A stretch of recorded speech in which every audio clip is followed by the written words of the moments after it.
Sirsnīgi sveicieni. Tikko ievilmēju vēl vienu kompleksiņu vingrošanai. Nevar to vārdos aprakstīt, to sajūtu, kā es jūtos to darot. Es tiešām ar katru šūdiņu izbaudu to, ko es daru, to brīnišķīgo sajūtu ķermenī, jo es sevi savedu kārtībā un es ticu, ka tas ir izdarāms un mūsu ķermenis ir tiešām fantastisks un brīnišķīgs un ir vienkārši jāveic šīs te vienkāršās kustības un jāsāk solīts pa solītim.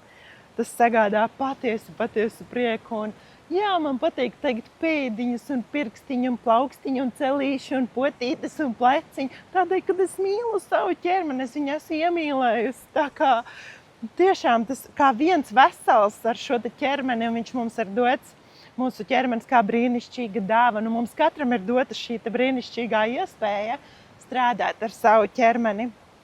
Tādēļ es tiešām dalos no sirds, ar savām sajūtām, ar savu pieredzi, un no sirds vēlu katram cilvēkam sajust sevi, savu ķermeni ar prieku un mīlestību, pateicībā.